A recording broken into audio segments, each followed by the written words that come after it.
Hello everyone, कैसे आप लोग? कैसे चल रही सबकी पढ़ाई? एकदम बढ़िया, एकदम मजेदार। तो my name is Sanjeev Pandey और स्वागत है आपका अपने प्यारे से चैनल में, खूबसूरत से चैनल में, जेआर कॉलेज में, जो कि पार्ट है जेआर ट्यूटोरियल का। ओके, सो जैसा कि आपको पता है कि भाई बोर्ड एग्जाम आ चुका है। लाइक अगर हम देखने जाएं तो ओनली वी हैव लाइक हमारे पास सिर्फ 6 डेज है। ओके, 21 से है आज का तारीख। अगर तुम देखते हो तो आज के तारीख से you have only 6 day remaining. Okay, और वो 6 डे में कहीं ना कहीं तुमको इंग्लिश के लिए भी एटलीस्ट 3 से 4 दिन देखना पड़ेगा। मतलब तुम देखने जाओ तो अगर फिजिक्स का पेपर अगर तुम देखने जाओ तो आज का 2 दिन पकड़ लो, यस और नो, अभी का 2 दिन पकड़ लो। और नेक्स्ट अगर तुम देखने जाओ तो तुम्हारे पास जब तुम्हारा इंग्लिश का एग्जाम खत्म होता है और जब तुम्हारा नेक्स्ट एग्जाम है, ओके, उस दिन में तुम्हारे पास 5 दिन है, यस और नो। मतलब total you have 5 to 7 days. Okay, 7 दिन हम पकड़ के चलते हैं, you have 7 days. Okay, 7 to 8 days हम मान के चलते हैं तुम्हारे पास है। Okay, you have remaining 7 to 8 days, याद रखना। ओके, 7 और 8 दिन का प्लान है ये, याद रखना। ओके, 2 दिन अभी का मैं पकड़ रहा हूं, यस और नो, अभी का मैं 2 दिन कंसीडर कर रहा हूं और बाकी मैं कंसीडर कर रहा हूं जब तुम एग्जाम दे के आओगे उसके बाद का। ओके, तो वी हैव 7 to 8 डेज। तो जिसने पढ़ लिया है, जिसका सारा फिजिक्स खत्म हो गया है, भाई बहुत बढ़िया बात है। ओके, तुम ये वीडियो देखना चाहो तो देख सकते हो, नहीं देखना चाहो तो मत देखो, कोई प्रॉब्लम नहीं है। ये वीडियोस उनके लिए हैं जो अभी भी ये डाउट में है, वो अभी भी सर्च कर रहे हैं कि sir how to score good marks without study. तो ये तो पॉसिबल नहीं है। ओके, ये तो कहीं पे भी तुमको कोई भी गूगल में या यूट्यूब में इसका आंसर नहीं मिलने वाला है कि विदाउट स्टडी कैसे हो सकता है। हां, तुम ये बोल सकते हो कि how to score good marks but doing minimum और मिनिमम क्या चैप्टर्स। भाई कम से कम चैप्टर्स करने के बाद मैं कैसे अच्छे मार्क्स स्कोर कर सकता हूं, और वही चीज हम लोग यहां पे डिस्कस करने वाले हैं। Okay, we are going to discuss कि भाई ये पर्टिकुलर टॉपिक कर लो और ये पर्टिकुलर टॉपिक करने के बाद कहीं ना कहीं तुम बेहतरीन से बेहतरीन मार्क्स स्कोर कर सकते हो। Again I am not going to see कि भाई 80 मार दोगे, ना, बट जो फेल होने वाले रहोगे, जो जस्ट पास होने वाले रहोगे, उससे अच्छा मार्क्स तुम स्कोर कर सकते हो। क्लियर बात में आ गई एवरीवन? तो बने रहना वीडियो में, जो चीज बता रहा हूं, जैसे बता रहा हूं, नोट डाउन करना और वो कहीं ना कहीं मार्क करके कहीं ना कहीं वो चीजें बैठा लो दिमाग में। ओके, चलो। तो कहानी सबसे पहले अगर हम डिस्कस करने जाए तो सबसे पहले हमको एक चीज क्या डिस्कस करनी भाई, फिजिक्स में 3 चीजें हैं तुम्हारे पास, थ्योरी, न्यूमेरिकल, डेरिवेशन। तो अपने आप से ये सवाल पूछो कि क्या चीज तुम एलिमिनेट करना चाहते हो, क्या चीज तुम एलिमिनेट करना चाहते हो। तुम थियरी एलिमिनेट करना चाहते हो, तुम न्यूमेरिकल एलिमिनेट करना चाहते हो, तुम डेरिवेशन एलिमिनेट करना चाहते हो। याद रखना, क्योंकि थियरी में कहीं ना कहीं तुमको यहां पे 1 या 2 मार्क के ही क्वेश्चन मिलने वाले हैं, 1 मार्क के या फिर 2 मार्क के क्वेश्चन मिलने वाले हैं, हाँ या ना। ओके, न्यूमेरिकल में तुमको 1 मार्क का भी जो क्वेश्चन आता है, 2 क्वेश्चन आता है। लाइक अगर तुमने अभी तक वो वीडियो नहीं देखा, ऑलरेडी मैंने स्ट्रैटेजी के ऊपर, पूरे स्ट्रैटेजी के ऊपर, भाई कहां से स्टार्ट करना है, कहां पे एंड करना है, क्या क्या टॉपिक पढ़ना है, क्या क्या टॉपिक नहीं पढ़ना है, वो ऑलरेडी अपलोड किया हुआ है जेआर कॉलेज पे। अगर वो नहीं देखा है तो देखो उस चीज को। ओके, वहां पे हम लोग ने बेहतरीन तरीके से डिस्कस किया हुआ है। अब न्यूमेरिकल भी देखने जाए तो न्यूमेरिकल भी तुम्हारे पास 2 हैं, 1 मार्क के वाले भी 2 हैं, फिर तुमको 2 मार्क वाले आते हैं, तुमको 3 मार्क वाले आते हैं। तो यहां पे तुमको 1 मार्क के लिए भी मिलेगा, 2 मार्क के लिए भी मिलेगा और 3 मार्क के लिए भी मिलेगा, है ना। और डेरिवेशन तुम देखने जाओ तो जनरली डेरिवेशंस बड़े आते हैं। 2 मार्क के लिए जो डेरिवेशंस आएंगे वो छोटे डेरिवेशंस आएंगे। तो जनरली डेरिवेशंस तुमको 3 मार्क के लिए आएंगे, 4 मार्क के लिए आएंगे। तो सबसे पहले अपने आप से यह सवाल पूछो कि मैं कहां पे हूं, मैं इस वक्त किस जगह लाई करता हूं, मैं इस वक्त किस स्टेज पे हूं और मैं कितना पढ़ सकता हूं। ओके, सबसे पहले मेरे बताने से पहले तुम अपने आप से यह सवाल पूछो कि तुम कितना कर सकते हो, और तुम जैसा कर सकते हो उसके हिसाब से यह कहानी को अपने लिए डिजाइन करो। ओके, उसके लिए अपने लिए डिजाइन करो, मैं तुमको गाइड करूंगा, तुम बस अपने लिए डिजाइन करोगे, याद रखना। ओके, अब अगर तुम चैप्टर 8 चैप्टर जो मैं बोलने वाला हूं, 8 या 9 चैप्टर है मेरे ख्याल से, अगर वो जो चैप्टर मैं बोलने वाला हूं, 7, 8, 9 जितने भी हो सकते हैं मैं तुमको बता दूंगा। तो वो जो चैप्टर मैं देने वाला हूं ना, उस चैप्टर के इनमें से कोई भी टॉपिक एलिमिनेट नहीं होना चाहिए, ये मान के चलो। ओके, अगर तुम पूरे चैप्टर पढ़ रहे हो तो तुम थियरी एलिमिनेट करना चाहो कर सकते हो, खाली न्यूमेरिकल एलिमिनेट करना चाहो कर सकते हो, खाली डेरिवेशन कंप्लीट करना चाहो, मतलब तुमने पूरे 16 में से थोड़ा थोड़ा टॉपिक पढ़ लिया है। बट अगर तुम चाहते हो कि तुम खाली 8 या 9 चैप्टर पढ़ने वाले हो और उस 8 और 9 चैप्टर में तुम चाहो भाई सब चीज उसमें से सिर्फ थोड़ा थोड़ा बताओ sir, that is not, you have to be clear, तुमको वो चैप्टर करना पड़ेगा। हाँ, उसमें मैं इंपॉर्टेंट पॉइंट तुमको बताते जाऊंगा, वो चीज तुम नोट डाउन करते जाओ, क्योंकि बार बार आए क्वेश्चन है। ओके, क्लियर बात में आ गया? तो स्टार्ट करते हैं। देखो जरा, तुम्हारे सामने एक लिस्ट है, this is the list of top 8 बोल लो या टॉप 9 बोल लो। ओके, तो ये कहानी है भाई, ये लिस्ट है तुम्हारे सामने, दैट इज रोटेशनल डायनेमिक्स। तुम देख सकते हो रोटेशनल डायनेमिक्स है तुम्हारे सामने। रोटेशनल डायनेमिक्स बहुत ही इंपॉर्टेंट क्वेश्चन है, अगर तुम देखने जाओ विथ ऑप्शन 7 मार्क का क्वेश्चन यहां से आता है। Mechanical properties of fluid with option 7 mark का क्वेश्चन यहां पे आता है। Kinetic theory of gases and radiation, again the easiest one, and कहीं ना कहीं इसमें 5-6 मार्क्स के क्वेश्चन आ जाते हैं विथ ऑप्शन। थर्मोडायनेमिक्स, क्यों मैंने थर्मोडायनेमिक्स रखा है? क्योंकि अगर तुम काइनेटिक थ्योरी ऑफ गैसेस पढ़ लेते हो तो थोड़ा बहुत तुम थर्मोडायनेमिक्स भी पढ़ लेते हो, क्योंकि थर्मोडायनेमिक्स भी काइनेटिक थ्योरी से थोड़ा बहुत लेना देना है। उसके बाद आ जाओ electrostatic, current electricity, electromagnetic induction और semiconductor. So these are the topic जो कि बहुत मोस्ट इंपॉर्टेंट टॉपिक है, और इसके अंदर अगर तुम देखने जाओ तो हर बार कुछ ना कुछ तो क्वेश्चंस, हर बार डेरिवेशंस, न्यूमेरिकल कुछ ना कुछ तो पूछा गया है। अगर हम देखने जाए तो इसके अंदर बहुत इंपॉर्टेंट टॉपिक है। जैसे अगर हम बात करें रोटेशनल डायनेमिक्स की, तो रोटेशनल डायनेमिक्स में तुम्हारे पास क्वेश्चन है जिसके ऊपर बहुत बार सवाल आ चुका है। जैसे बैंक रोड के ऊपर क्वेश्चन है, सवाल आ चुका है। ओके, बैंक रोड बहुत इंपॉर्टेंट क्वेश्चन है इसके ऊपर। फिर हम देखने जाए तो कोनिकल पेंडुलम बहुत इंपॉर्टेंट है, पैरेलल एक्सिस थ्योरम बहुत इंपॉर्टेंट है, परपेंडिकुलर एक्सिस थ्योरम बहुत इंपॉर्टेंट। ओके, सो सबसे पहले पीवाईक्यूज लो, जो भी तुम्हारे पीवाईक्यूज है ना, उस पीवाईक्यूज को रेडी करो। जो भी तुम्हारे प्रीवियस ईयर क्वेश्चन पेपर है ना, ये चीज पे थोड़ा सा ध्यान दो। ओके, कलेक्ट पूरा जो भी तुम्हारे पास पीवाईक्यूज है, एटलीस्ट मैं नहीं बोलूंगा 5-7 साल के, बट एटलीस्ट 3 से 4 साल के at least PYQs low. Last 3 to 4 years के जो भी तुम्हारे पीवाईक्यूज हैं, वो पीवाईक्यूज के क्वेश्चन सेलेक्ट करो, और उस क्वेश्चन में से इस चैप्टर में से कौन कौन टॉपिक आए हैं, कौन कौन से टॉपिक आए हैं, वो क्वेश्चन साफ साफ करना चालू कर दो। वहां पे टाइम वेस्ट मत करो। हाँ, अगर तुम चाहते हो कि भाई कि सर ये काम भी आप करके दो, अगर तुमको ऐसा लगता है कि सर मेरे से ये भी नहीं होगा, आप इसमें से सारे क्वेश्चंस निकाल के दो, आप इसमें से जो भी इंपॉर्टेंट क्वेश्चंस है, जो भी पीवाईक्यूज क्वेश्चंस है, वो आप निकाल के दो।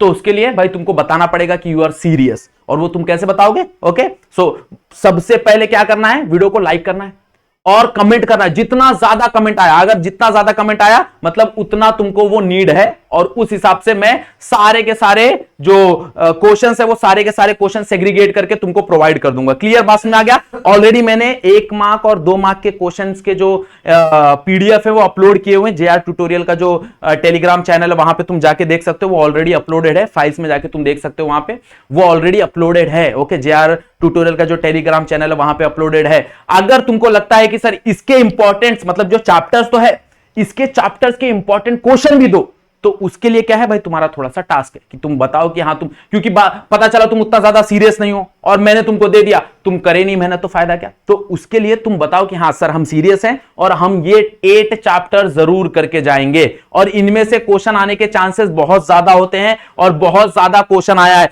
तुम थियरी की बात कर लो तो थियरी बहुत क्वेश्चन आया है, तुम न्यूमेरिकल की बात करो तो न्यूमेरिकल की बहुत क्वेश्चन आए, और कुछ लिमिटेड टॉपिक है। जैसे मैंने बताया कि रोटेशनल डायनेमिक्स में तुमको कहीं ना कहीं बार बार कोनिकल पेंडुलम, बैंक रोड से related question, parallel axis, perpendicular axis, कुछ लिमिटेड क्वेश्चंस हैं जो रिपीटेड क्वेश्चंस हैं, जो बार बार पूछे जा रहे हैं, वही क्वेश्चंस तुमको यहां पे करने हैं। तुम ले लो मैकेनिकल प्रॉपर्टीज ऑफ फ्लूइड, भाई मैकेनिकल प्रॉपर्टीज ऑफ फ्लूइड से बहुत बार questions, angle of contact, surface tension के ऊपर, यस और no, height of the capillary actions, okay, Bernoulli's के ऊपर बहुत बार कहानी इसके अंदर पूछी जा चुकी है, यस और नो। तो कहीं ना कहीं कुछ लिमिटेड क्वेश्चंस हैं जो बार बार रिपीट हो रहे हैं, तो उसके ऊपर ध्यान दो। और उसके ऊपर ध्यान कैसे दोगे? पीवाईक्यूज, जो भी तुम्हारे लास्ट ईयर के लास्ट जो भी 3 या 4 साल या फिर 5 साल ले लो, तो उनके जो भी क्वेश्चन पेपर हैं उनके पीवाईक्यूज निकालो फटाफट। ऑलरेडी तुम्हारे पास बहुत सारे नोट्स अवेलेबल होंगे, बहुत सारे बुक अवेलेबल होंगे जहां पे पीवाईक्यूज मेंशन होंगे, वो पीवाईक्यूज क्या करो, पढ़ना चालू कर दो। क्लियर बात में आ गया? Kinetic theory of gases and radiation की बात करें तो इसके अंदर बहुत ज्यादा इंपॉर्टेंट, अगर हम देखने जाए तो सबसे ज्यादा इंपॉर्टेंट तुम्हारा when displacement law, Kirchhoff's law, okay, फिर स्टीफन बोल्ट्जमैन लॉ, या सुनो, ये कितनी बार पूछ चुका है, ये टॉपिक कितनी बार पूछ चुका है तुम्हारा, Stefan Boltzmann law, veins displacement law, तुम्हारा किरचॉफ्स लॉ पूछ चुका है कितनी बार, यस और नो। तो कुछ टॉपिक, अथर्मनस डायथर्मनस डिफरेंस बिटवीन पूछ चुका है, यस और नो, ओके। फिर एमएसयू पावर, ये सारी पूछ चुके हैं इसमें से, तो इसमें बहुत सारे इंपॉर्टेंट टॉपिक है। तो select this chapter, chapter select करने के बाद क्या करना है भाई, तुमको इसके अंदर के पीवाईक्यूज को मार्क करना है और वो पढ़ना चालू कर देना है। क्लियर, बात समझ आ गया एवरीवन, हाँ या ना? नेक्स्ट क्या है तुम्हारा थर्मोडायनेमिक्स। अब थर्मोडायनेमिक्स में अगर तुम देखने जाओ तो थर्मोडायनेमिक्स में सबसे इंपॉर्टेंट है तुम्हारे 4 प्रोसेस। ओके, बेसिकली अगर देखने जाए तो 4 से 5 प्रोसेस है, वो बहुत इंपॉर्टेंट है, जैसे एडियाबेटिक, आइसोथर्मल, आइसोबेरिक, फिर हो गया तुम्हारा साइक्लिक, रिवर्सिबल, इरिवर्सिबल, और तुम्हारा एक कौन सा बच गया, एक मेरे ख्याल से आइसोबेरिक बच गया, आइसोबेरिक या आइसोकोरिक बच गया। तो तुम्हारे पास 6 प्रोसेस है, ये 6 प्रोसेस ये कर लो। First law, second law important है, वो कर लो, कहानी खत्म। कार्नोट का डेफिनेशन कर लो, कार्नोट का स्टेटमेंट कर लो, एटलीस्ट हीट इंजन का एफिशिएंसी का फॉर्मूला पढ़ लो, फिर तुम्हारा रेफ्रिजरेटर का कम से कम सीओपी, कोएफिशिएंट ऑफ परफॉर्मेंस है, उसका फॉर्मूला पढ़ लो। तो एटलीस्ट कुछ ना कुछ तो तुम वो जो इंपॉर्टेंट टॉपिक है वो थर्मोडायनेमिक्स पे पढ़ लो।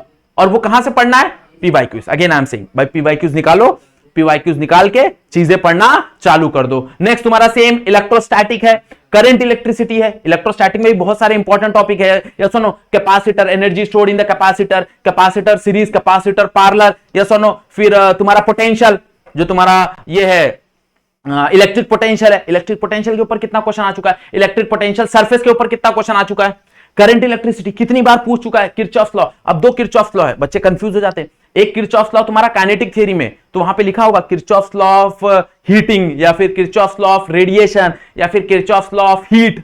और ये तुम्हारा करंट इलेक्ट्रिसिटी में, तो यहां पे लिखा होगा Kirchhoff law of current, okay, या फिर किरचॉफ लॉ ऑफ वोल्टेज, ऐसा लिखा होगा।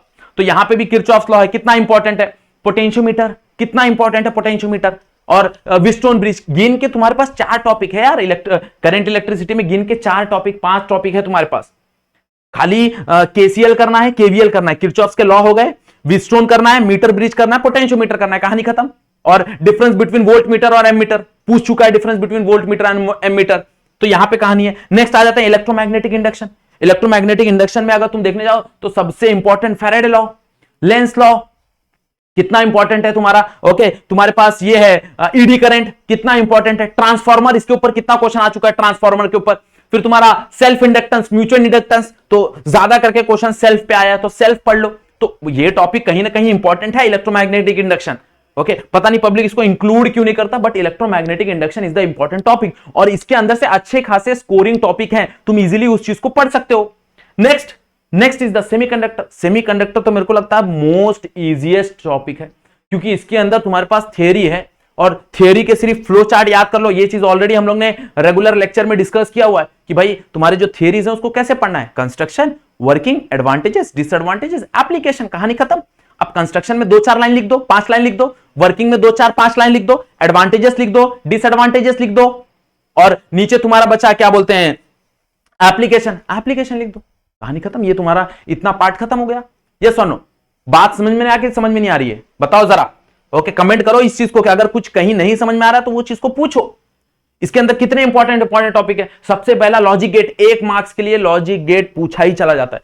तुम हर पेपर उठा लो 1 मार्क के लिए। अब तुमको लगता है 1 मार्क कितना इजी है सर, 1 मार्क कौन लेगा, 1 मार्क के लिए कौन पढ़ाई करेगा, तुम लोग तो इतना कैजुअल हो, बट वो 1 मार्क तुमको पता चलेगा जब तुम लोग स्कोर करोगे 34, 35, 36, 39 वाले को वो 1 मार्क्स खलता है, क्योंकि 39 वाला और 40 वाला, वो 40 ज्यादा अच्छा दिखता है फिगर में। ओके, या फिर मान लो तुम 1 मार्क से कहीं अटक रहे हो तो वो खलता है। तो एक्चुअल में देखने जाओ तो हर बार 1 मार्क के लिए कहीं ना कहीं सेमीकंडक्टर में से पूछ चुका है लॉजिक गेट, तो वो चीज पे मेहनत करो। क्लियर, बात समझ आ गया। So these are all 8 chapter. अगर देखने जाए हम 8 चैप्टर हैं। ओके, और इसमें से ट्रेमेंडियस अमाउंट ऑफ पीवाईक्यूज आ चुका है, तो क्या करो, पीवाईक्यूज उठाओ, पढ़ना चालू करो। कुछ अगर डाउट है तो already we have uploaded the lecture, वो लेक्चर देखो ऑलरेडी। ओके, अगर कुछ डाउट है तो मैंने बताया भाई इंस्टाग्राम का हैंडल दिया हुआ है, डीएम करो, कोई प्रॉब्लम नहीं है, डिस्कस करो, कोई इशू नहीं है, बट पढ़ो, दैट इज वेरी इंपॉर्टेंट, पढ़ना जरूरी है। ओके, तुम सोचो कि सर पढ़ के फ्री में बैठ के मार्क्स स्कोर हो जाए, नहीं होगा। Again I am saying, okay, तुम कितना भी सर्च कर लो, कितना भी तुम गूगल कर लो कि how to studies without, how to get score marks without study, नहीं है, याद रखना ये चीज। ओके, तो मेहनत करना पड़ेगा, और जितना तुम मेहनत करोगे उतना आउटपुट तुमको मिलेगा। ओके, तो ये सेग्रीगेटेड चैप्टर तुमको मैंने दे दिए।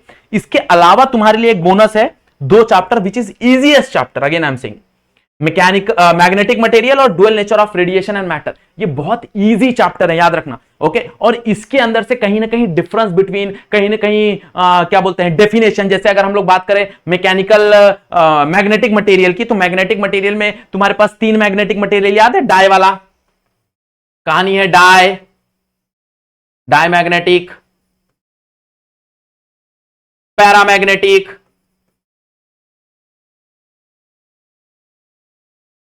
नेक्स्ट है तुम्हारा फेरोमैग्नेटिक। ओके इनके ऊपर क्वेश्चन बैठ जाते हैं, क्यूरी लॉ इनके ऊपर क्वेश्चंस बैठ जाते हैं, यस और no. Okay dual nature of radiation and matter में हम लोग ने ये चीज डिस्कस की थी जब हम लोग का लाइव सेशन चल रहा था, ऑलरेडी इसके ऊपर लाइव हम लोग ने ले लिया। वहां पे हम लोग ने डिस्कस किया था कि कितना छोटा छोटा टॉपिक है इसके अंदर, कुछ कुछ क्वेश्चंस हैं, फोटो इलेक्ट्रिक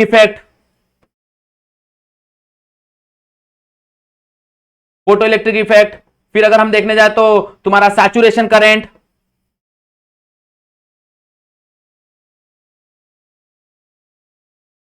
फिर अगर हम देखने जाए तो stopping potential, work function,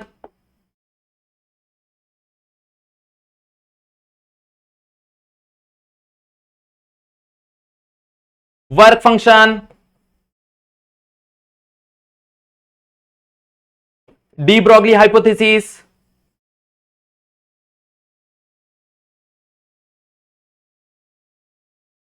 clear, बात सुना रहा है। तो दीज आर द टॉपिक्स भाई, ये बहुत इजी चैप्टर है, तो चाहिए तो तुम पहले ये स्टार्ट कर सकते हो भाई, मैग्नेटिक मटेरियल, डुअल नेचर, खत्म किया, इतना टॉपिक बस हो गया।